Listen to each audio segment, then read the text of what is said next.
Round of applause. I'm delighted to join you this afternoon in the capacity of moderator for this next panel and discussion that I am so honored and grateful to be able to host. We are going to present to you now a conversation with the daughters of the movement. Yeah.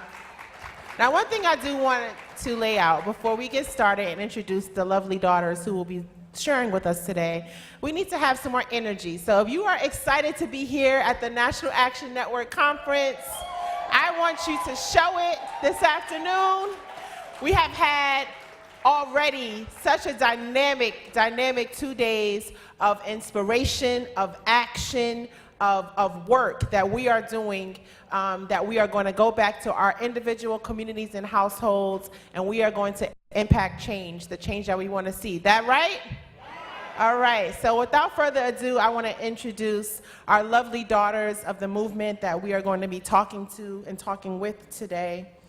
And the Daughters of the Movement panel today will focus on and feature stories, affirmations, analysis of the love, the life, the legacy of how we as daughters are not only a part of and have been inspired by our notable parents, but how we are the continuation of them and their important work, and how that is carried out in our own way from our own voice. So I'd like to introduce the daughters. They're gonna come on up right now.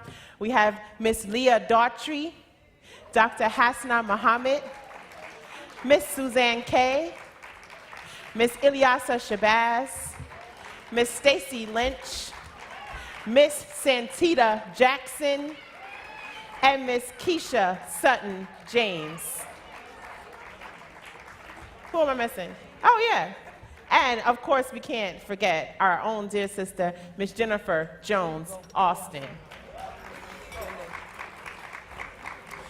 And as they're coming, I'm going to introduce them so you know a little bit more about our daughters, and we're going to have a dynamic discussion with them, and so honored that they can join us. When I say your name and read a little something about you, just raise your hand so everyone knows who you are. Miss Keisha Sutton James, a creative who engages audiences with topics that are relevant to culturally rich communities and women. Keisha spent over a decade in management at Inner City Broadcasting Corporation, where she built the company's digital platform. Keisha is also conducting research for the biography and documentary of her grandfather, the late politician and businessman, the Honorable Percy Sutton. Dr. Hasna Muhammad, daughter of acting icons and activists Ozzie and Ruby D. Davis.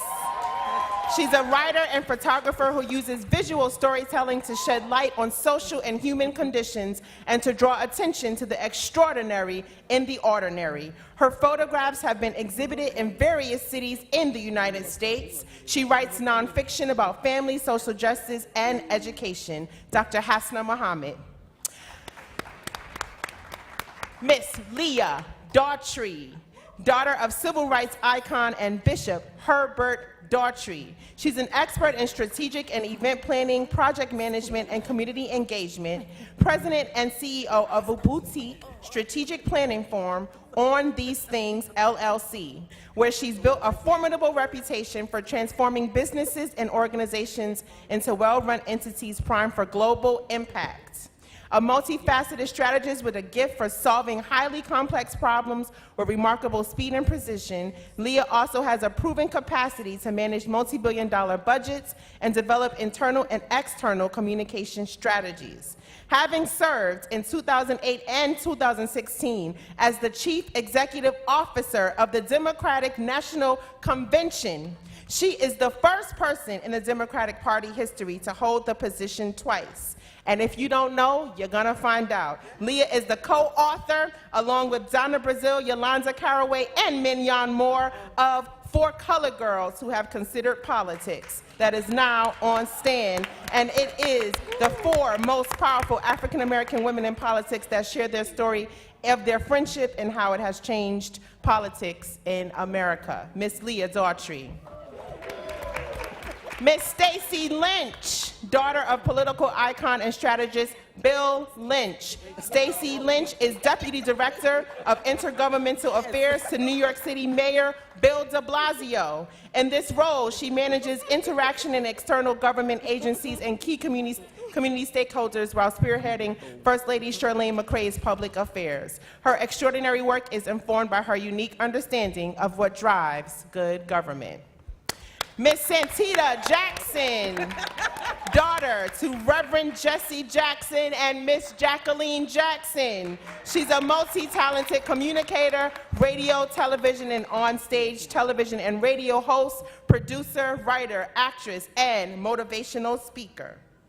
Suzanne Kay, daughter of actress, icon, and activist Diane Carroll, ladies and gentlemen.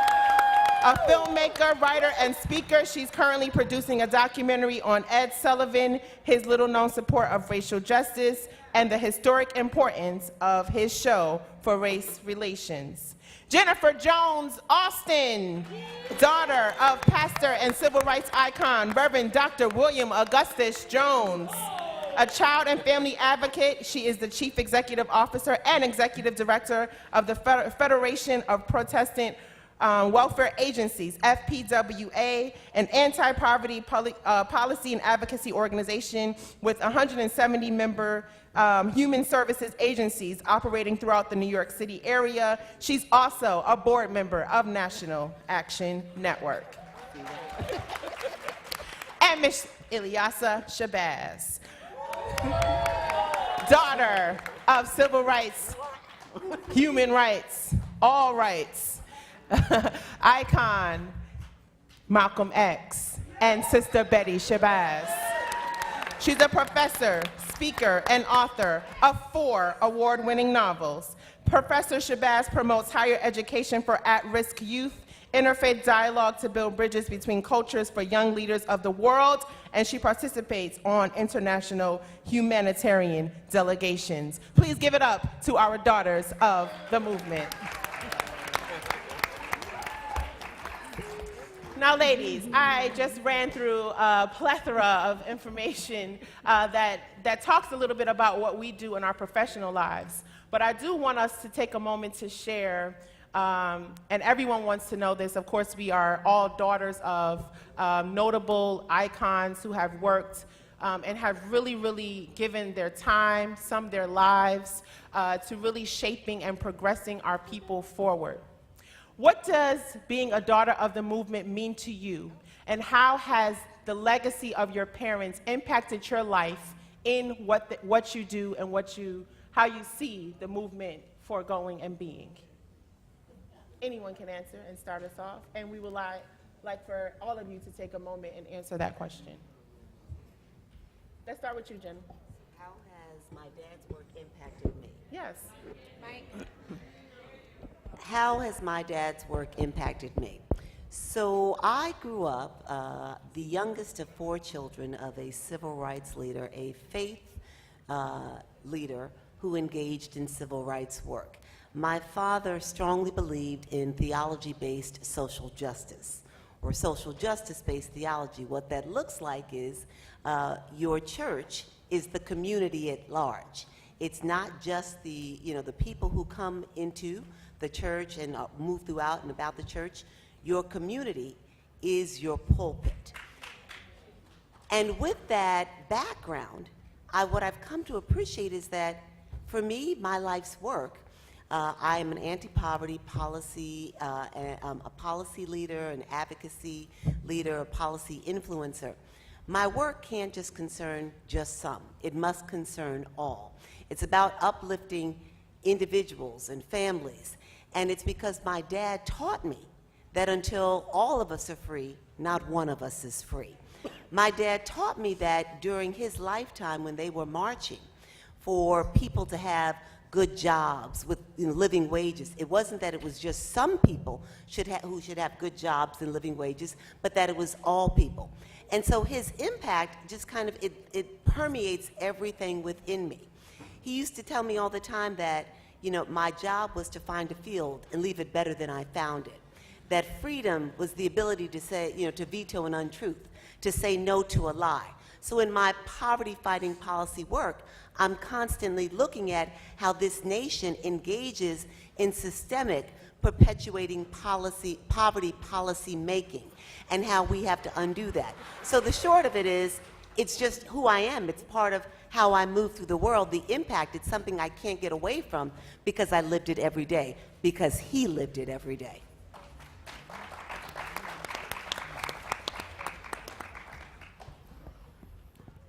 Good afternoon, everyone. Before I even start, I want to acknowledge the presence of my father, the Reverend Dr. Herbert Daughtry, and my mother, the Reverend Dr. Karen Daughtry. Ah, wonderful! I'm fortunate to have my parents with me, and I'm fortunate to be sitting between two other pastors' kids. And so I think for all three of us, though I let Santita speak for herself, our faith foundation is something that has informed and guided our work, and our dad's theology, the way that we understand our role in the world and what we as the people of God should be and do and represent in the world is how we understand our work in the movement. I'd come to movement work as a result of my faith tradition, because my faith tradition tells me that's what I should do and be. I grew up with, and my dad was the chair of out of any number of civil rights activities. He was, of course, our church's presiding minister of our denomination, but also the chair of the National Black United Front. And what I learned from that grassroots nationalist, Pan-Africanist movement that encompassed every thought, every theology, every ideology of blackness, is that it is possible to find common ground with people. You don't have to agree on everything to agree on the main thing. And if we can keep the main thing, and not major in the minors, then we can find common ground with others to move our people forward. And so many of our meetings were held at the church, but in the church you had the Muslims and the Hebrew Israelites and the communists and the socialists and the capitalists and all of them together. We didn't agree on political structures, but we agreed that getting black people free was the most important thing. And so we could put our differences aside and work in the ways that we thought worked best and not diminish anyone else's choices about how they wanted to move black people forward. I bring that to my work, and I work at the intersection of faith and politics. I've been a Democratic Party operative for 30 years or so, but I'm also an ordained minister, I'm a pastor, I'm an elder in a church. And so what I could bring to the work is an understanding that everybody can be at the table. Everybody has inherent divine value, has the rhema breath of God within them. And if you are divine, and I understand you as a divine reflection of God, then what you say has value. How you feel has values. And I am called to treat the people's needs as holy, because you are a holy representation of God. And so that means you need clean air, clean water, good schools, safe neighborhoods. All of that is because you are a representative of God on this earth, and your needs then are holy, and I am called to see the holiness in you fulfilled. And so that's the work that I do in politics. That's the stream I chose. My sisters and my brothers chose other work. It doesn't matter. We're all working for the same goal, which is to see people be fulfilled and to have every opportunity they can to live their divinely called purpose on earth.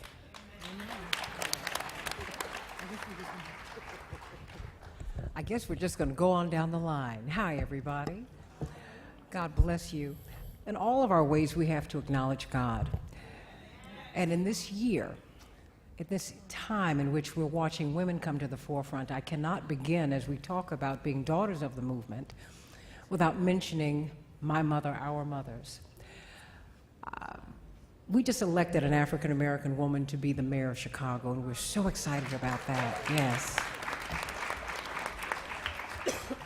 Black women have been the support for a long, long time, and now we're stepping into the forefront. And as I look at Mrs. Daughtry, I have to acknowledge, and not to steal any thunder, I see Mrs. Kathy Sharpton. And please hold your applause. Please hold it. because I really want you to give her some applause after I finish before I go into my remarks. You know, Reverend Sharpton, you see him on MSNBC now. You see him going in and out of the White House. But not too long ago, many of us shunned him. Amen?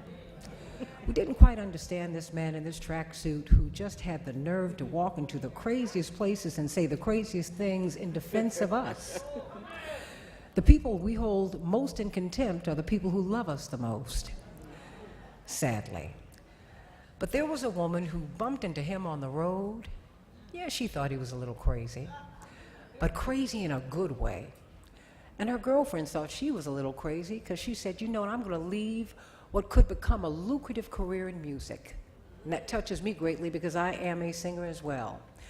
But she left all of that behind to join this man to stand in defense of our people and all people who are vulnerable.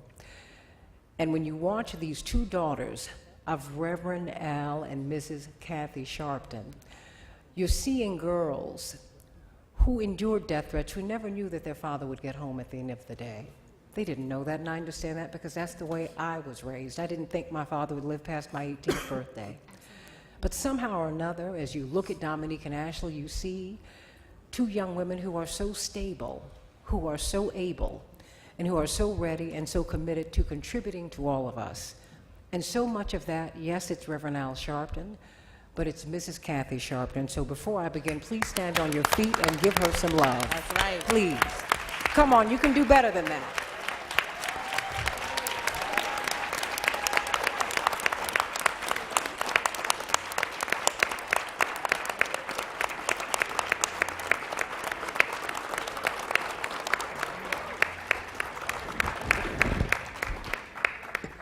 So often, our fathers, as they were out on the road, it was left to our mothers to interpret their work, to interpret the fact that they were doing what Jesus would command them to do. Jesus was not a rock star. Jesus was a political figure who was killed by the state for stirring up the people to stand up for themselves. Easter is not about bunnies, it's about crucifixion and a Savior who has risen to heaven to show us that we can do greater things than that. And so, I begin my remarks in that context because it was my father who taught me that, it was my mother who showed me that. So I'm a product of them both. And all of my life, I've always talked about my mother and my father. Because my parents met when they were in college. As my mother said, we started on zero. Both of them born out of wedlock. My mother's mother was a cotton-picking, bean-picking, sugarcane-cutting woman who floated between the Caribbean and Florida, who went back to college. Well, she had to get a GED. And then she finally got a degree at 61, one of the proudest moments of her life, from Hampton University. It is in that context, both of my parents never spent a day, not one day, in a home with both of their parents. And that's something I've only known that. Just as we've only known freedom, our generation has only known desegregation. And tragically, foolishly, we're surprised by Donald Trump. Donald Trump has just pulled a scab off of a festering wound that has been here for 400 years. Donald Trump, if you're going to be honest about it, is a gift because he is a wake-up call. This movement never ended. The baton has just been passed. Reverend Jackson, believe it or not, is almost 80 years old. 77, he'll be 78 this year if God gives him another year. And you know, so one of the things that I've learned from my father as he struggles with Parkinson's today, he'll be here tomorrow. Oh, don't cry for him because he's going to go out of here with his boots on, his marching boots. And my mother, who's just celebrated her 75th with her afro on, you all saw her on television the other week, as she wrote a book when my brother spent 2.5 years in prison. She said, son, I'm not going to leave you there. You are going to get a letter from me every single day.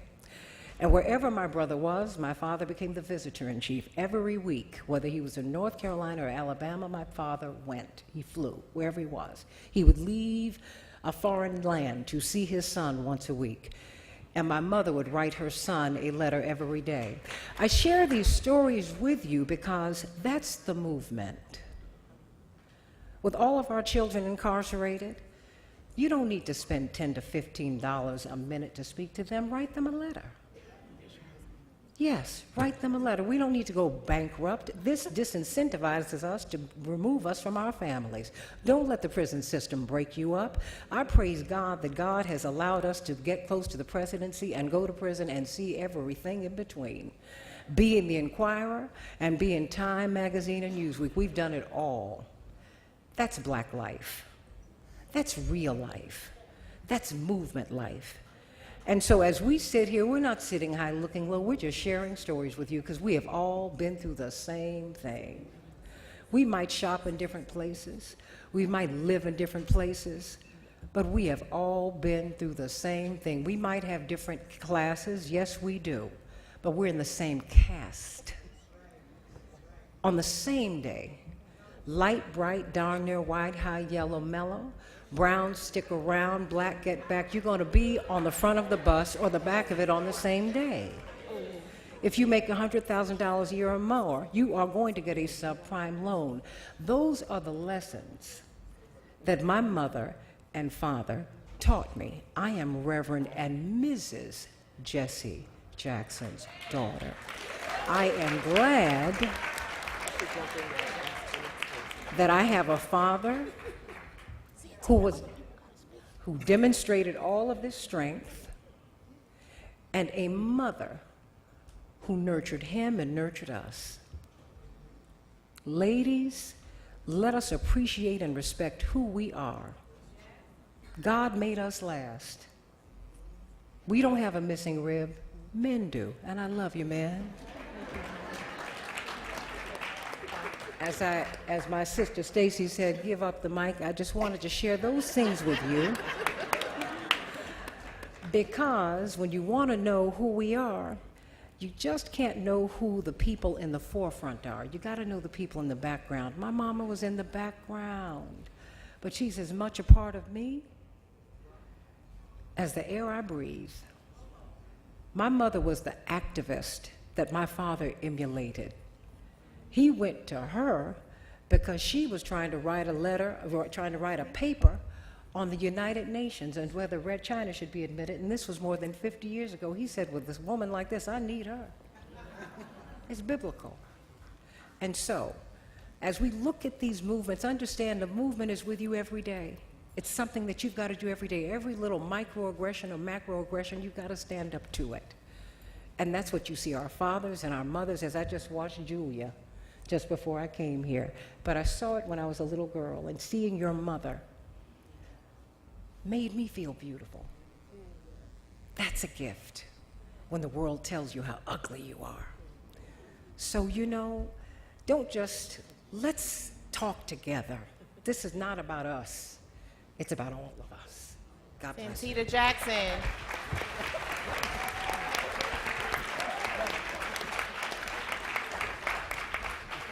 So the question about why Daughters of the Movement, what was it like to be a daughter of the movement? My mother had a little bit of a different story. I didn't come out of a faith-based background. I did find faith later on, but that's not how it started in my life. And my mother was alone in the sense that she was a woman at the forefront, speaking to that, without a partner.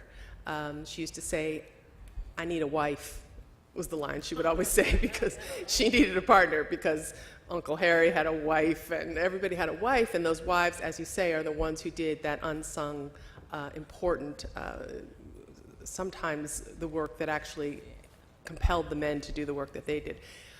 For me, being a daughter of the movement, I didn't realize I was, and I'm going to make this kind of concise. I did not know that I had a tribe, that I had a sisterhood. My father died May 25th, 1988, and I got a phone call a couple nights later from this woman who was your older sister, who is your older sister, Ambassador Shabazz. And I knew of her because of her name, but I didn't understand why she was calling me. And she treated me like family on the phone, and I didn't understand that either. And she kept calling me every night, helping me heal through my great loss of my father. I didn't understand what she was trying to do, which was make me know that there was a wider sisterhood that I was a part of. It took me a long time to get it. And then I moved to New York. Remember, I was in California, and most of the sisters we're talking about would have been back east or in the South, the daughters of the movement, right? I came back, and I was reaching out and trying to find, I've always been close to Gina Belafonte, who's not able to be here tonight. She and Stacy Lynch created this, and we started as dinner parties. And when I found out that Stacy created the sisterhood because she needed it in her soul, not for any other reason, because she needed it, and then I said that's why I came to this sisterhood. So for me, what does it mean to be a daughter of the movement? I'm beginning to understand. It means sisterhood. It means we support one another, not the petty images you see of women on television, of black women on television. That's not who we are at all. At all. All we do is help each other rise up to our better selves in our email exchanges, helping one another. This has only been going on since November, this group, and all I have seen is love and support. That's all it's been, and that's the way we're going to move forward. And I just want to say one last thing, and then I'll pass it on. I really respond to what Leah said, which is that the way you do this work is you look at every human being and you see that light in them. You see them as God's gift. When you do that, you can forgive quite a lot. And you can focus on whatever is good in them, even if they can't see it. And you help pull that out. That's the only way to move forward and do the work that we have ahead of us, which is some hard work. Glad to be with you all. Pass this along. So we're talking with the Daughters of the Movement, and I want to hear now from Sister Ilyasah Shabazz, whom we know had to deal with the brunt and the agony and traumatization of her father actually having to be taken from us. And so we're talking the Daughters of the Movement, and I do want to acknowledge her sister is here with us. Sister Malak Shabazz is also here. So let us acknowledge Malak.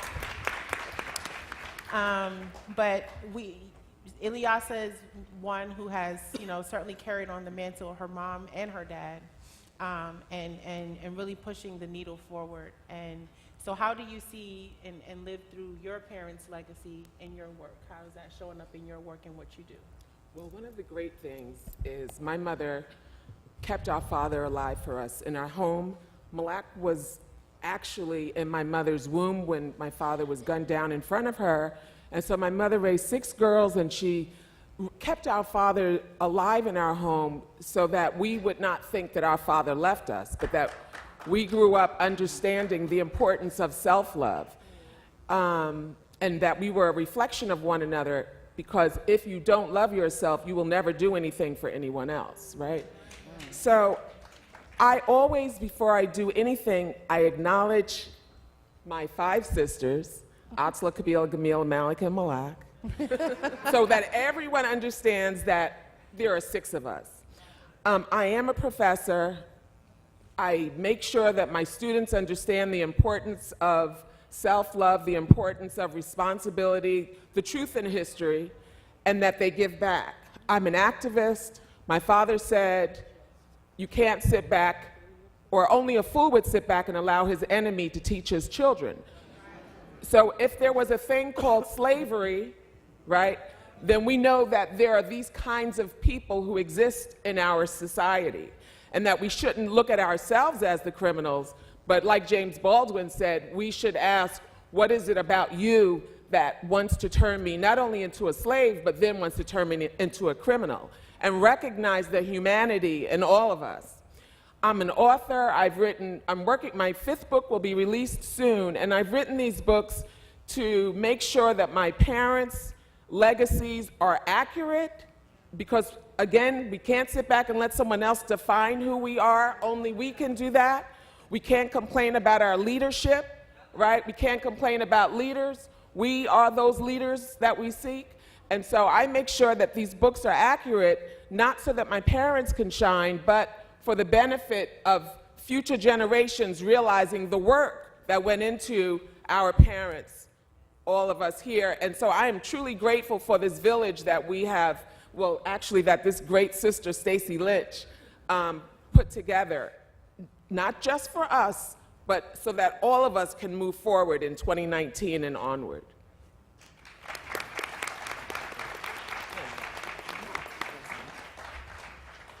I just want to start by saying, like, I really love these sisters. It's been a phenomenal sisterhood. When we first started, Keisha, myself, and Gina, and we pulled together this dinner, I didn't expect that we would be here. To speak about my father, and I'm going to keep it short, and I'm going to have a good time with this, because I'm going to, play around a little bit as one of the youngest daughters on this panel. No offense to my other daughters. Elders. So, elders. Her sister said, did she go there? That was not needed. My dad, he was a mastermind at just pulling together coalitions. For those who don't know, he was the campaign manager for the first African-American mayor, David Dinkins. Worked on Hillary Clinton's campaign, my Uncle Jesse's campaign, my Aunt Betty Shabazz, he would do just about anything. Was at the feet of Uncle Percy Sutton. And, to kind of keep this short and sweet, we ended, I guess, with the Sharptons, right? So it kind of came back full circle with everyone. And the lesson that I learned, I guess, came naturally. Starting here, like, I learned how to build coalitions, right? Originally, this was just a dinner. But now we're looking at a sisterhood, right? And I learned that from my dad, simply, right? By watching him. So that's it. Thank you. Let's have a good time today, y'all, okay? Did she go there saying she was the youngest? I'm the youngest. No, I don't Dom know. is. Okay. Dom is. And then, wait, Hello. Ashley, are you the youngest? Okay. But Ashley, you need to come to more meetings, Ashley. I'm just saying, I'm just saying, because some of us can claim to be the youngest and some of us can't. But that's okay. The sisterhood is certainly what is represented up here and in the room. But we have sisters who aren't here. Those of us who may even be older than we are or younger than we are, from various families that are represented in the slides that you see.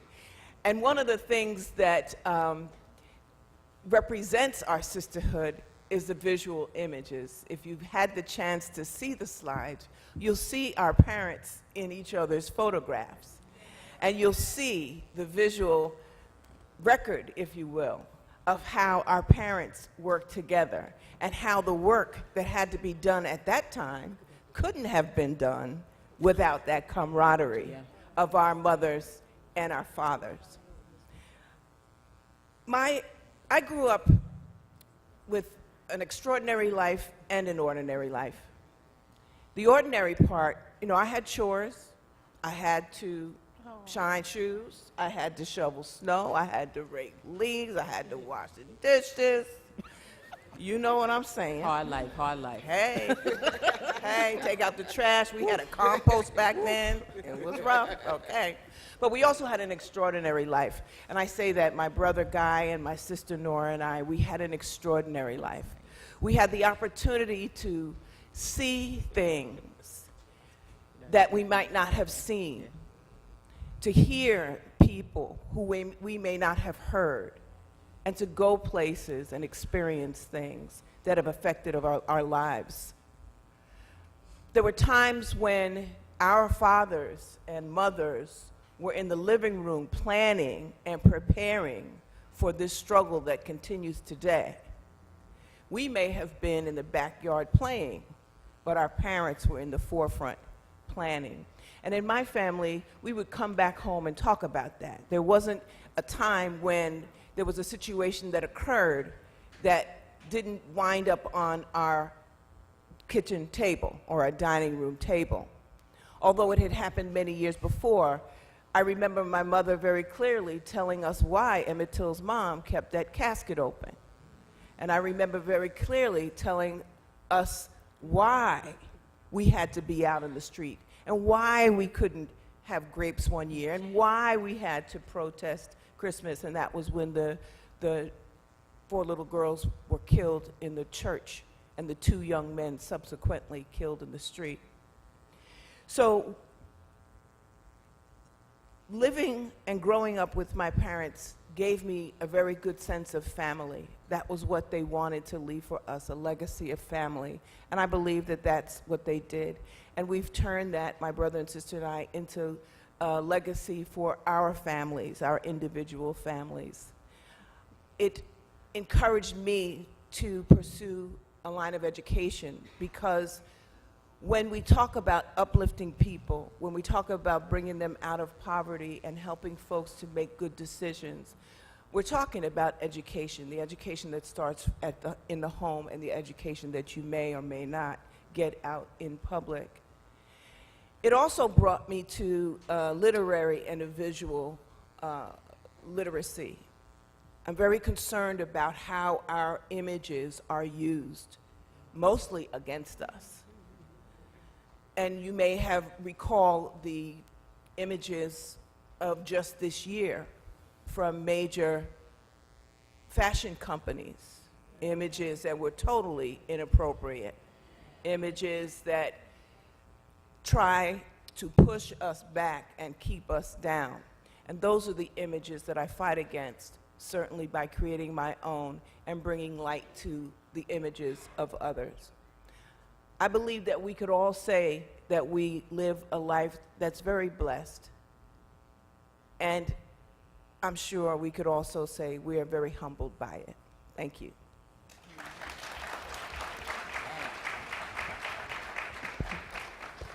I don't know how I got to go last following all these brilliant sisters.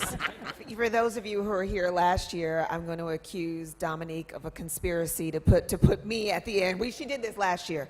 I did? It was okay. Anyway, it was following Ashley. That's what it was. Ashley claimed that she was not going to talk and she wasn't going to say that much. And then she had the entire place in tears and howling. And then I had to follow her.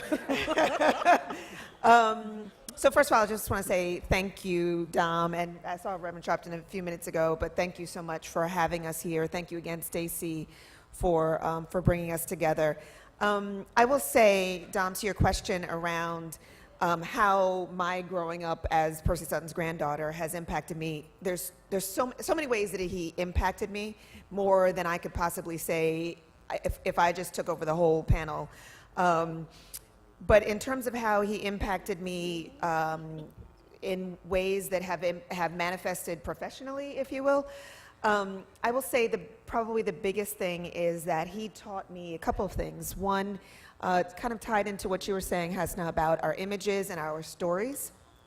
It was so important for my grandfather, not just in the founding of Inner City Broadcasting, where the mission was to tell our stories authentically, to represent our community authentically, for it not to be done through the lens of people who did not have our lived experience, for it to be done by us, and then of course to impact not just our communities, but our issues, our politics. Not only did he do that, not only was that the mission in founding Inner City Broadcasting, and not only was that how it lived, how Inner City lived for its entire duration, and the impact that it had on, obviously, on getting out the vote in the 84 and 88 campaigns for Reverend Jackson, but then many have attributed some of Mayor Dinkins' success to the voter rolls that we had, by using our airwaves in 84 and 88, to then Dinkins' success in 89. Not only was that why he went into business, into the radio business with Inner City Broadcasting, but that's also why he bought the Apollo Theater, because it was important to him, critically important to him, that our cultural gems remained. For those of you who don't know, thank you. For those of you who don't know, the theater at the time, the 70s were rough on New York City, on the country. It was a recession. It was especially rough on New York City. And then, of course, when the general community, when the white world gets a cold, we catch the flu. So, of course, Harlem was going through real tough times. And there was actually a shooting in the Apollo, and the Schiffmans, who had owned it at the time, shut it down. And it was dark for a number of years, and they were selling off their theaters because they were losing money, and they were about to sell the Apollo to a religious group. So the Apollo Theater was on the cusp of becoming a church. And Ralph Cooper brought in my grandfather, the legendary Ralph Cooper, who many of you know, hosted, and not just hosted, developed Amateur Night. And he brought in my grandfather, and it was his dream to do this. And he, bought and revived and renovated and had landmarked and developed and produced and created the television show. It's Showtime at the Apollo, in order to showcase our community, in order to show us with the talent and the brilliance and the beauty that we possessed, and that the rest of the world was just sleeping on. And so that, and then I will also say he did the same thing by buying African American art for his home, because he wanted to push up the value of Black visual artists, because, by supporting them, he wanted to help push up that value, not because he necessarily really dug art that much. He didn't go to clubs, he didn't listen to music, he never, he was not that guy, but he understood the importance of elevating our voices and our brilliance. So that has impacted me personally in a number of ways, and there have been so many ways that he has impacted me, but this I'll say, that this work I went back to work in our company because that was what was important to me. I wanted to be a part of using that platform to address our issues and to be a part of elevating our community. I feel like some of the work that we're doing is along those same lines, in terms of our lifting our family members' legacies as part of continuing to shine the light on the brilliance and excellence that exists in our community. But also some of the other work that I do is, for example, right now I produce events around social justice issues and for social justice organizations. I was the chair of the National Action Network convention a few years ago, and the 25th anniversary. Right now I'm working on an event, a social justice event that will precede the BET experience now out in LA in June, that the intention of which is to bring together about 200 of the nation's most impactful leaders in business, activism, academics, what am I missing? I'm sorry. Brilliant people with a lot of impact, so as to move the needle on a handful of issues in a really impactful way. So if we choose 2 or 3, maybe 4 things, it's so hard because there's so many issues that we have to grapple with in our community, but in order to really focus efforts, choose a few issues and really drive campaigns and bring together all the people in this room, whether it's their social... Look at that slideshow. Oh, I missed it. What was it? I'm sorry. Yeah. What was it? There you go. Malcolm and my grandfather. Look at that. Yeah, it's a great shot. Anyway, so that is one way that he has impacted my work, to answer your question, Dominique. Thank you. I do know that, we can't be here all day, even though I know... We can be here all day, Dom. Stand here and listen to stories of my sisters being shared all day. But we do know that we are under a time constraint. So I do want to ask, if you have a question for one of the daughters today, or to the panel, if you can just stand or wave your hand so that we can make sure that we acknowledge you and your question. We are not here for your analysis, or we don't want to have a dissertation shared with us today, but if you do have a question for us today, please stand or raise your hand so that we can acknowledge your question. If not, I'm just going to continue with the conversation. Do we have a question? Raise your hand, stand up. Hi, come on, we family. Over here. The mic is coming around here, so I have one right here. I'm sorry. It's okay. Hi, Dom. Hi, everybody. Hi. First of all, thank you guys so much. I'm not going to go into a whole thing. I could talk all day. I just wanted to ask, what advice would you guys give myself and any other young Black woman in here who not necessarily want to follow in your footsteps, but are living in a time where we literally are having to follow in your footsteps, you know what I mean? I'm presently dealing with a situation myself, just real quick, in the media, and the community in which is in South Florida is still very racist, still very biased, and you know, and I'm dealing with the fact that they still don't want to include us on the, you know, in the platforms and in communities where we should be included. Diversity does not exist, and we need a change. What advice would you give myself and others who are fighting this battle? If I could, one of the things that we've got to stop doing, I believe in inclusion, I believe in diversity, but you need to stop begging people to get on their platforms. What we have to do, I say this, loving all of these platforms and appreciating them, but these platforms were created by people for their own people. That's why you have to appreciate and help to sustain inner city broadcasting and Johnson Publishing and the hair grease made by Johnson Products and Parker House Sausage and on and on and on and on and on. I mean, because in fact, Dr. King left Reverend Jackson with this task. He said, look, I'm the architect, now you've got to build. So we have got to continue to build. That is to say, my mother's from South Florida. I hear you. My grandmama was from South Florida, and she was a very dark-skinned woman, so you know what that meant. She was all the way under the bus.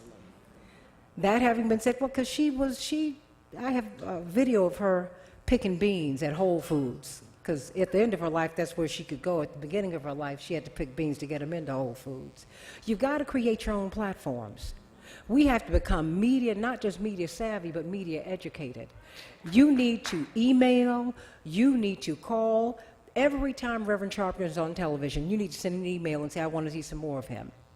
Every time Joy Reid is on television, I want to see more of her. But you know what? You need to support black-owned media. Yeah. All right. Keisha, you wanted to reply to this? Yep, I had just I mean, I'm in media, so I mean, I totally get it. Oh, Absolutely. okay. Hi, I'm the moderator. Thank you. Let me do this. Keisha, you wanted to reply? Hello. Yeah, And thank I you, just sister, wanted for to- your question. Sorry, if I can just give two more I'll be right there. quick responses. One, just to, what is it? Excuse me, tie on to what Santita just said, the persistence. You got to stay at it. My grandfather went to 63 banks before they found the money to buy our first radio station. 63. You just stay at it. B, find your allies. I'm happy to help as well. Find your allies, and there was a third thing I was going to say, but I don't remember. I don't want to get in Dominique's way. No. Take your time. Anyone? Okay. Derek, we're coming to you. Say your name and your question. Oh, I can't help it. All right, my name is Gabriel Azariah Williams, and my question is, do you believe that I'm 23, and as I look around the room, there's not a lot of people in my age group. Do you believe that I'm this your age generation- group. You're my so- age group? You're my age group? Young man. Cut it out. I apologize. I'm sorry about that. They're in school. He over here flirting. I'm sorry, brother. What was your question? Do you believe that our generation requires like a focal point, pillars in the activist community, the activist leadership, or do you believe that with the onset of new technology and new platforms, that do we need focal pillars, or can everybody be a pillar? Good question. Well, Can everybody? I think, yeah. I want to see Reverend Daughtry. You want to? No, go ahead. What? I think that's a very good question. There is often this debate, especially following the loss of Malcolm X and Reverend Dr. Martin Luther King Jr. Did we lose our way as a people because we kept looking for that one person who would carry us forward? And so it's often thought that, perhaps, media and government and others will tell you you need that one person because that was one of the ways that they kept us, holding back, feeling like we'd lost and we couldn't go forward. I think what we really need to be thinking about, not just whether we need one person or can we all be pillars, is what do we all bring to the table? And how do we lift up and support each other? And in this day and age, I think we need to be focused less on whether or not there's just one person who can carry the conversation and whether one person can present, because the fact of the matter is that no one person represents everybody, right? And so how do we create, just as Reverend Leah Daughtry was saying, and as well, how do you bring community together and make sure everybody's voice is heard? One of the things that I'm always reminded of concerning my dad, he passed now better than 13 years ago. And still to this day, there is not any place I go throughout this country and even beyond where if people make the connection of me with him, they tell me how he impacted their lives. I cannot begin to tell you how many people whose names I've never heard before, whose faces I've never seen, who I never heard my father call their names, talk about how he was their mentor. And it's because they felt like he poured into them. So what I really think that we need to be doing today is pouring into the next generation. We need to take the lessons that we've learned and pour into the next generation. I sit here today because of my father, because of my mother, but I also sit here because of Reverend Daughtry and Mrs. Daughtry, because of Reverend Jackson and others. I sit here because of Reverend Sharpton and all that he has poured into me. So I think we should focus less on whether there should be one person or we can have just a few pillars, and think about how every generation pours into the next to allow us to be all that we can possibly be so that we can lift up and serve everyone. Dominique, can I just add one thing to that? Young man, I think that we need everything we can get. We do need people who are in the forefront, those who are the architects, those who may be the face, if you will, and the voices of our challenges. We need you also to be as individually involved, because we really are all the same thing. We just happen to be in individual bodies. But the most important thing that we need is a plan, so that if and when our leaders are gunned down, or if and when things happen and we are clouded, we have this orange cloud in front of us, we will have a plan so that you can pick it up anywhere you are, and you can pick it up anywhere we are and keep it moving. Dom. Good Dom. afternoon. Dom. I want to piggyback a little bit more, and I want to tell a really quick story about how, we do need, I'm a believer that we do need the leader that is in the room at the table, but that everybody has their roles. And one of the things that we've touched upon but haven't said explicitly is how on this dais, what you see is the manifestation of how our fathers and mothers, and in my case, grandfather, worked together around the plan. There wasn't a thing, an issue, a crisis that they didn't address by coming together and saying, all right, you got strategy, you're gonna raise this money, you're gonna get this money to this person, you're gonna be out front taking the heat. Reverend Sharpton's the one who's out front taking the heat, whereas my grandfather was sending him money.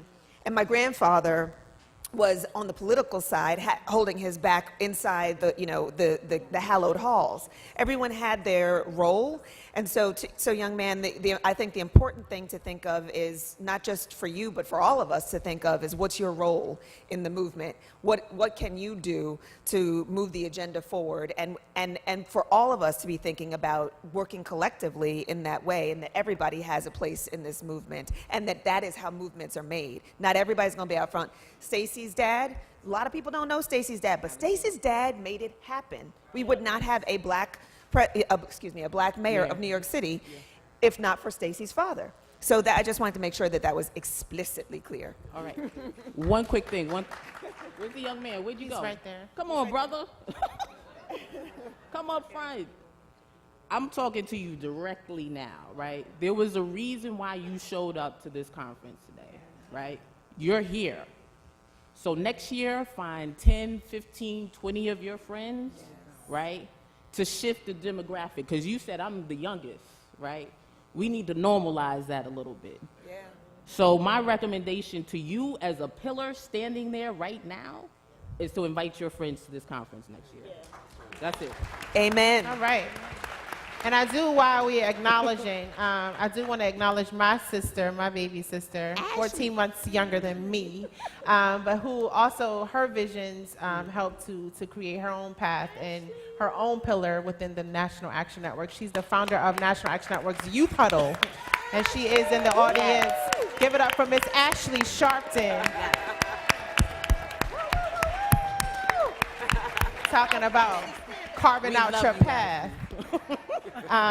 Okay, I know we're going to Good decide with the room afternoon, for all questions. panelists. My name is Joe Gonzalez, and I ask each panelist to identify 2 issues that you would like to see injected into the upcoming presidential campaign. I'm going to limit that to one thing, if that's okay. One thing you want to see right. implemented in the presidential. So I'll begin. I won't even say it. In the last election, there was not a whole lot of talk about social policy related to poverty. It got as far as Trump saying he was not even going to touch the federal minimum wage, which today stands at $7.50 an hour. Ludicrous, insane. Connected to that, I think that we need to really be focusing, there's a lot of talk these days about criminal justice reform, but there's not enough talk about the intersection of race, poverty, and justice involvement. How this nation, if you are poor, you are more likely to be incarcerated, and how poverty only deepens for your family once you've been incarcerated.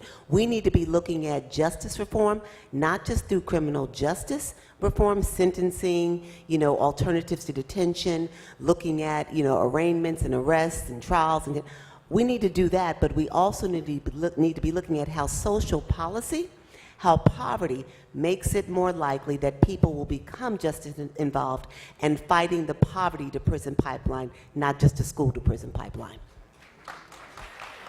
Dom? The issues I would highlight, in addition to, I agree with everything Jennifer said, is I'd like to see a focus on income inequality, the richer getting richer and the poor getting poorer, and how do we balance that so that everyone has an equal opportunity. Without income inequality, you have issues around gentrification and access to home ownership, et cetera. I also want to see us talk about access to technology, whether that is the basics around the internet access or whether it's about access to capital to build businesses. I do a lot of work in Appalachia where there's very little internet.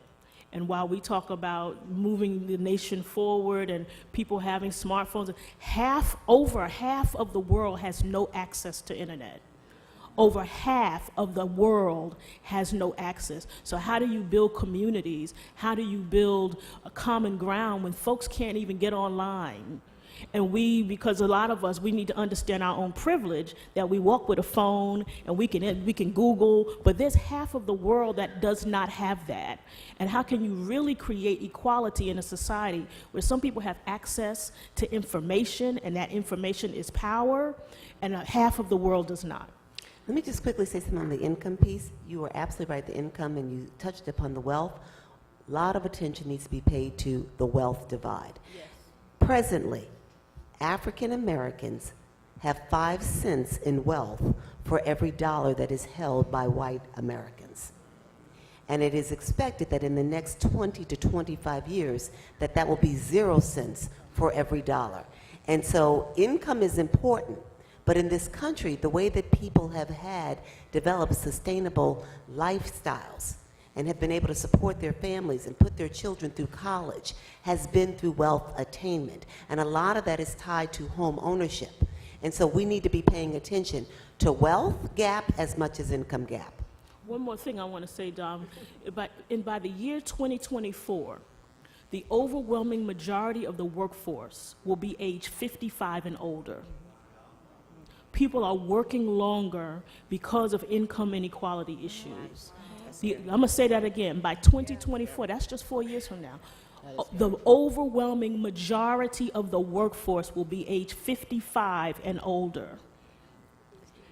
That's because of the way that our country is structured in terms of how people have to live, how much things cost, how much longer people have to work, which then it dovetails on healthcare issues, housing issues. So we gotta deal with issues around poverty and income inequality, or you're gonna be taking your great-great-grandmother to work. She's right. She gonna be packing a lunch every day because people are working longer. Yeah. Because they have to. Keisha. Yep. Keisha you have one thing? Yes. Actually, I had two, but I'll cut it to one. So the one thing that I'm gonna do the two if that's all right. Please, Dom. Just to piggyback on what the ladies are saying down there, we are getting left behind by not engaging in STEM education. That is the economy of the present and future. And if we don't educate our kids in the sciences, by the way, I will say this is not my strong suit. I'm speaking honestly, but I recognize that my kids need to, and our grandkids, and our community at large. So once we get our access to the broadband, we need to be focused on ensuring that our kids are prepared to go into STEM fields, because if we're not, they will be left behind. We can't afford to be educating our kids any longer around work in the social services and other occupations. We will be shut out completely of the future economy. That's one. And then two, I would love to see us more focused on the criminal justice point, more focused on the down ballot elections, where we're looking at DAs, prosecutors, sheriffs, because these are the people who decide whether or not to prosecute, whether we're talking about a police officer who's gunned down one of our people, or we're talking about our people who they've accused of gunning down somebody else. Those are the people who have that kind of control in their hands. I'm terrible with statistics, I apologize, but something like, I think it's the average tenure of a DA is something like 26 years. So they sit in that seat for 26 years, give or take. And 90+% of them are white. How does that impact our community? We know how that impacts our community. So if we're focused on who's going to be in that sheriff's seat, who's going to be in the DA's seat, those are the elections that, to me, around the country, if we're focused on those, if we can really kind of move the needle on those around the country, we get to have a broader impact around the country on criminal justice at that level. Thank you. And I would like to just add to that, because yes, I think education is extremely important. Again, my father said only a fool would sit back and allow his children to be educated by his enemy. It is absolutely so important that we address this educational curriculum. It is so important. But we have to understand that no one is going to do that for us. Only we can do that. And so I think that is one of the most important things, that we have to learn the truth about our identity. We have to know that we were already here before Christopher Columbus, right? When they talk about the indigenous people of the Americas, they were us. We were already here. Everybody did not come on a slave ship, but even those that did, they were refined and they were industrious. Right? They weren't shiftless, lazy individuals. And had it not been for all of these black and brown people, we would not have the opportunity, not one American person would have the opportunity to call the United States of America their home, had it not been for people who look like us. And so that information has to be in our children's books for the world to understand and have the respect that we deserve. Our ancestors sacrificed too much for their history and heritage and sacrifice to be trashed. Dom, we talked a lot about the national. I have too many people sitting in the aisles. Yes, I really yes. want to get No, our that was people. good. Our people need to be able to speak as well to ask questions. But Santita, you have one thing. It's just very, very quickly. Yes. 51 years ago today, Reverend Dr. Martin Luther King was killed. Yes. And Today. I'd like to put these three things in one basket. He talked about the giant triplets of racism, materialism, and militarism. To me, all of our problems flow from that. We are too afraid, too reluctant to confront racism, which is colorism and all of that. Militarism, not just the military, but the policing on our streets. And we also have to look at our own value system. We are far too materialistic, as I sit up here with this big ring on my hair. But I wear the ring, it doesn't wear me. Okay? All right. So. Question? Now, all of you ladies are lovely, all of you. Thank you. Thank you. And God bless you, the parents that grew you up and you were raised with.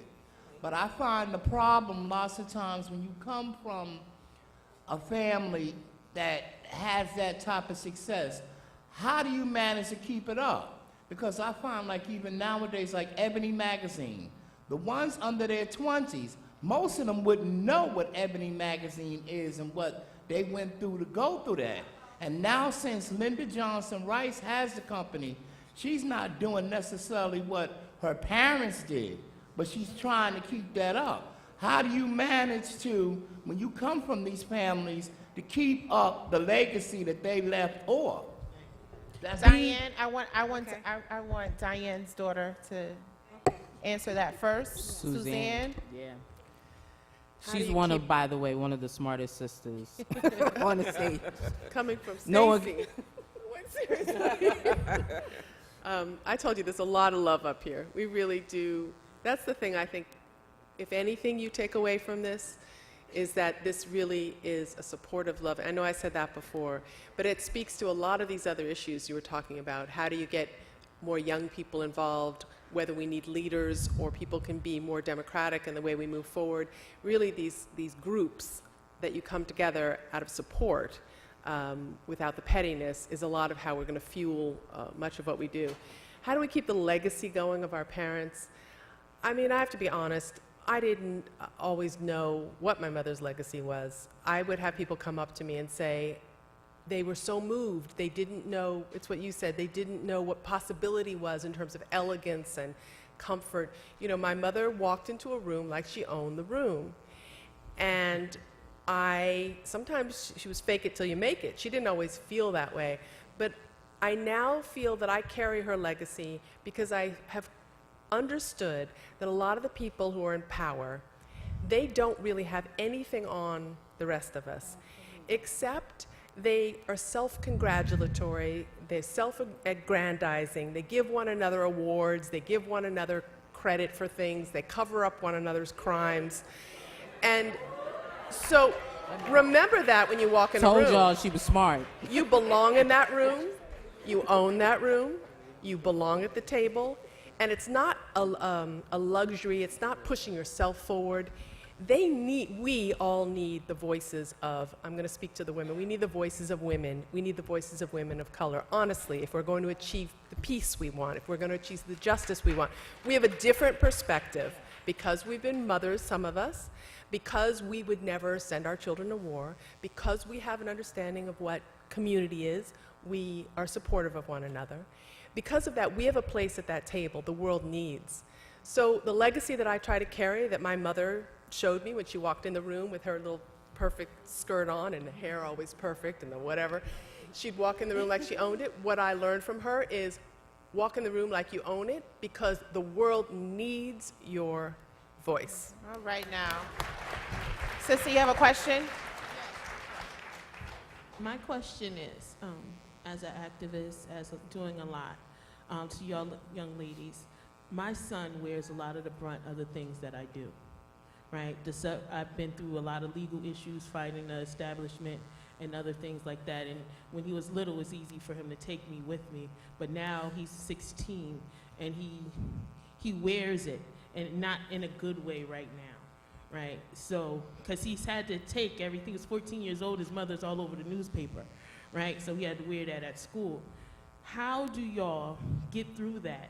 And I find myself coddling him too much, but then I don't want to be too hard, but then I don't want to be too lenient and let him. So what is your advice in that way? Because I think only y'all can answer. Let me just take 1 minute, sisters, if that's okay. So my father often talks about when I was a little girl, and he was leading a march in Brooklyn, and someone walked up in the crowd and stabbed him in the chest.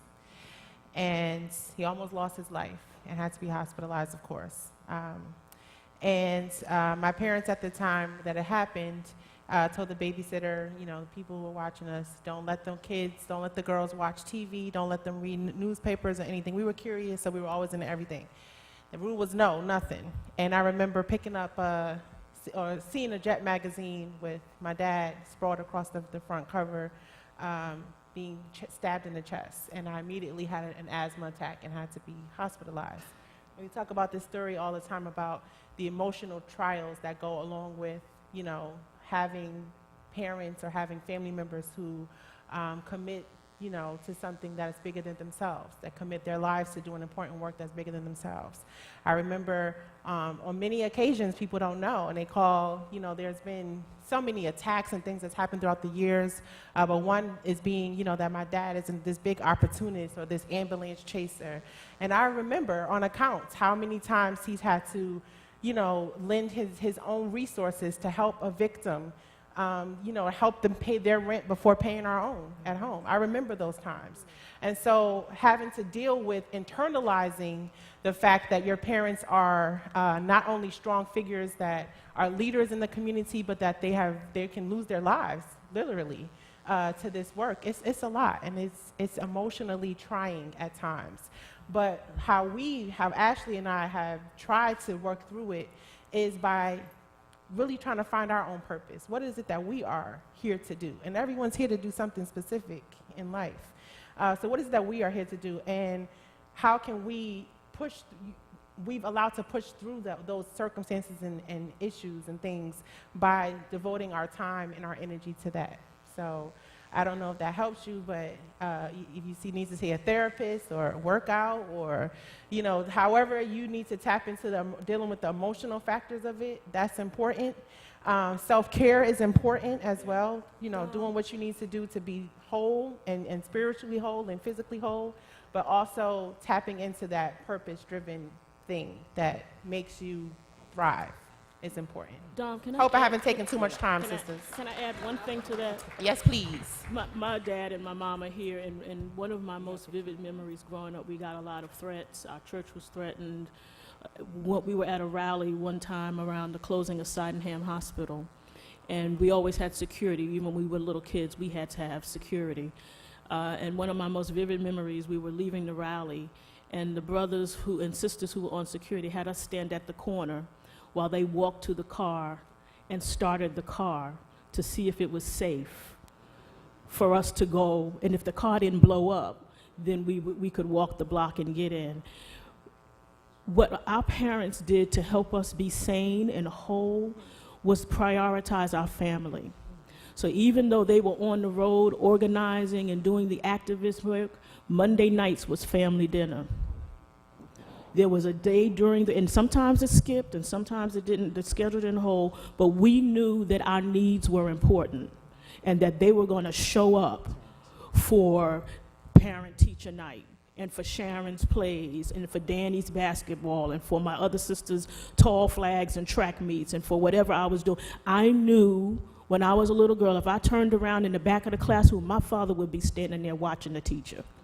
So I never had an idea that although the work was important, that I would go lacking or that I would feel unloved. So my advice, and my parents are over here, so you can talk to them about what they did, but my suggestion for you is to make sure he knows that you love him and that he is important to you and that he is more important really than the work. If it comes down to a choice, you will choose him. He has to know that. And you teach him also. And it's really unfortunate that we have to even live like this. That's true. Right? Why do we have to live like this? We aren't the criminals. Why are we living like this? So the only way it's going to end is when we come together and do the work that's necessary to end it. Otherwise, it's going to continue. And it's all about the family. Even to the previous question, the answer to keeping the legacy alive is through your families. Family, family, family. You have to also, in addition to spending time and being a family with your son, you have to teach your child. You have to sit him down with you and talk to him very clearly. And sometimes it's not always well received. Teenagers have a different wavelength at times. But you persist and you persist and you continue and you reach out to the other folks in your families to talk to your son. There was times when I couldn't speak to my son. I had to get my grandmother to do it or my sister to do it. Reach out. He may not click for you right now, but he's hearing you. He's hearing you. Teach him purposefully what you're doing, why it's important, and how he must do it too. Question.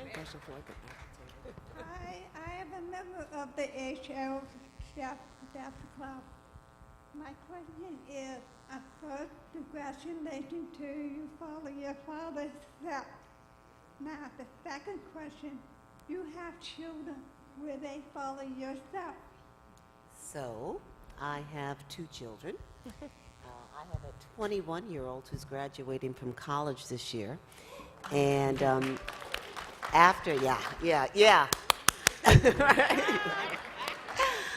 And one of my proudest moments was following the 2016 presidential election.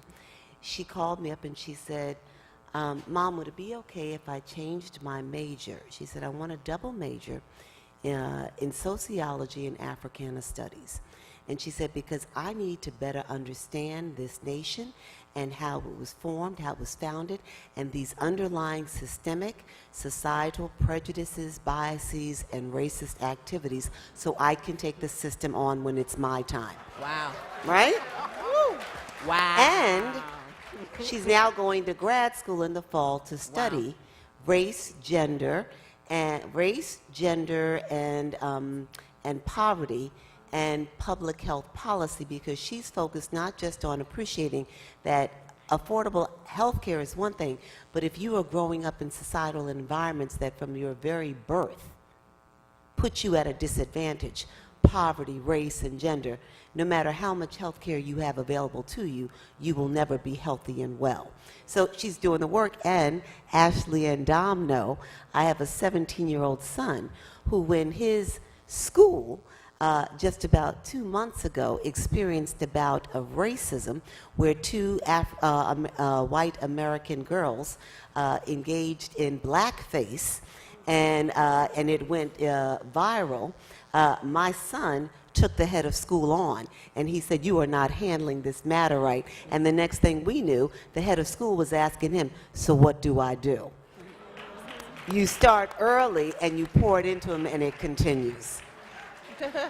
I'm a proud mama. I just want to, I have a 3-month-old baby boy. You've probably seen him being pushed around here. So I just want to acknowledge, I thought he was here, but maybe he's taking a nap. Okay, well, he's outside meeting and greeting. He's the official ambassador of National Action Network. He's the youngest. He's the youngest, right. Okay, Sissy, you had a question? I don't have a question. I just would like to make a statement, We if need that's questions. okay. I'm sorry. We love you, and I want to hear your statement, but we do only really have time for questions. Okay. Do you have a question for the panelists? No, it was just in regards to the young lady that was standing in front of me. Okay. When she said her son is internalizing what he's going through, and the other gentleman talked about the movement. How could he basically develop his own platform? And my name is Chaplain Kim Eliano. I'm a member of the National Action Network, and I became a member of the NAN movement and platform of Reverend Al Sharpton, because we are living in a time of perilousness in the world, and he stands for something stronger than just the movement, and that's what I wanted to tell the young lady. He stands on the hope that there's a great hope in Jesus Christ. Amen, somebody. And the way this whole presidential system is going, we are being deceived. We are being deceived, and the Bible says that the Antichrist will come deceiving the nations. And yes, we can talk about politics, we can talk about sexism, racism, and all of these gender, discrimination. But the one thing we need to be rooted and grounded in is our Lord and Savior, Jesus Christ. Right now. Amen, somebody. So I want to tell the young woman, when you don't know who to put your trust in and you have no one to turn to a God that can do anything. He can move mountains. Amen? Amen. Thank you. Brother, you have a question, and I think we will only have time for one more after you. One more question after you, sir. So go ahead with your question. Okay. Good afternoon, ladies. Okay. The question I have is this. it's kind of perplexed, but what can we do, right, as a race of people to sustain our existence in the 21st century? Because when I look at the situation now, I get very disturbed by it. We're living in an integrated society today, okay, but yet and still the black family seem to be crumbling. And I think the integration to a certain degree has failed us. And maybe it's time for us to pursue another different course. I don't know whether you all agree with me or not, but it's certainly disturbing. And if we're not careful, I'm not a prophet, if we're not careful, a lot of us will, we may slowly begin to fade out in the 22nd century. I don't know whether the plan's been set up that way, but we got a chance to reverse it. Do we stay integration, or do we try to maneuver now to a different position so our people can sustain their existence in this world? I think that the way that we sustain our existence has been spoken about this afternoon. We've talked about family. We've talked about education. We've talked about planning, making sure that we work together. That's what we need. We need to have a vision as a community and for each of us to do our part. I think that it's critical in order for us to sustain ourselves, to realize and see each other in each other. That's the only way we're going to do it, where I can see you and you can see me, and we recognize each other as human beings, and we know what we want, and we maintain and stay the course with our education in mind, with our health in mind, with our finances in mind, and all of our politics in mind. Thank you. Okay, I'm going to double team this. We're going to go to you for your last question, and then we're going to hear, ladies, your final statements. This is what I want to hear. Final statements. This is what I want to hear. In 1 or 2 words, what do you want the world to remember your parents for, and what do you want to be remembered for? 1 or 2 words. We're going to go to your question, and then we're going to hear if the ladies answer that question. We're going to start at that end, right? We're going to start at this end. Question, sir? Thank you. Yes, my name is Alshon Williams. I'm from Harlem, Sugar Hill, 70 baby. All right. My question is, how do I bring? Let me back up. I'm an engineer, master diesel tech. I do product development, and a lot of the issues that I see that are going on and problems stem from finances. Okay, finances, the markets cornered off. I don't want to get naming names who have done me wrong, but you know, to prevent that in the future, I would like to offer, you know, my services to all of you ladies. So for, you know, I don't want to just single out. This is an advertisement right now. Thank you so much, my brother. Advertising your services right now, brother? No, it's not advertising. This is not an advertisement. I don't need that. I just wanted, you know, to offer my services. Thank you so much. Why don't you leave us a card? Well, me and her from Harlem, so. All right, brother. I'll talk to you after the panel. I appreciate you. Absolutely, and thank you, thank you. Ma'am, is it a question? Yes. All right. All right, let's respect, please. Basically, I agree with the female that spoke previously about putting our trust in God and Jesus and all that type of stuff. But I wanted to know, have any of the ladies on the panel like started any type of organizations, like support systems for women who might be experiencing abuse or some type of legal issues? Other than NAN, like I have affiliated myself with NAN a little bit. It seemed like once I started becoming like more frequent at the rallies and stuff like that, all types of stuff was popping off. It was like I had joined, you know, like when you join church and it was like once you get saved, you know, the devil was busy. It was like that type of thing. Like so many things was happening. And I started becoming concerned for myself and a lot of people I know, because like a lot of stuff was happening. Like, you know, and you know, all types of individuals were approaching me, you know, putting me in compromising situations. I've read like Miss Shabazz's book, one of her, I guess it was like an autobiography, it was a while ago. And like, the book was really good, but like, even like some of the experiences you might have had or whatever, like, you know, there was just like all types of stuff that I experienced. So let like, me have anyone started an organization? Like, there's things that I probably would want to do, like if I had the right resources or whatever, to like empower women, support groups. Let's talk after the panel. I work for the mayor. I'm sure there's things we can do with you directly. I'm happy to talk to you. And we have an Office of Domestic Violence. There's services, programs, maybe even funding if you have a proposal. So let's talk after. All right, Thank you, Keisha, sis. I one or two appreciate you. words. What do you want your parents to be known for, remembered by? What do you want to be remembered by? We're going down the line. One or two words. Excuse One me. or two words. I think for both my grandfather and I, the two things would be integrity and I'm going to give back one word. Give back, always with the community. Love, art, and activism. All right. One or two, three? One or two. He was known as the Rumple Genius, but he was a good father and he was a good husband. My parents were 100%. Don't ever believe the hype. But self-love, extremely important.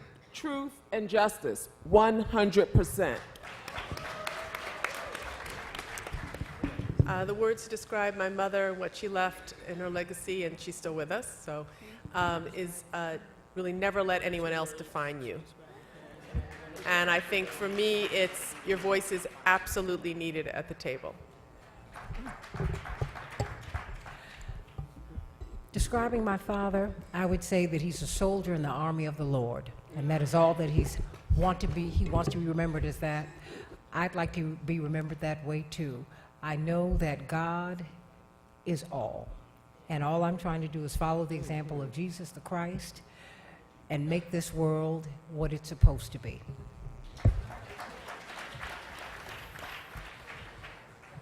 I would like my parents to be, words I would use to describe my parents would be faith, conviction, and integrity. Faith, conviction, and integrity. And for myself, I want to be remembered as, I want my work to be remembered as a woman of faith who was a door opener and a way maker for others. So I have a lot of words, but I'm just going to keep it to the work at hand. Something that I believe that my father is remembered for, and something that I hope that I will be remembered for. Never compromise on that which you believe is right. And these are the daughters of the movement. I want to thank you for joining us today. Happening right now will be the Case for Criminal Justice Reform panel. It's going to be happening right here in the same room right after this. I would like for the daughters to step up and get a group photo of us. And we want you to stay tuned and support our movement and our initiative. Thank you so much.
Find out what it means to me.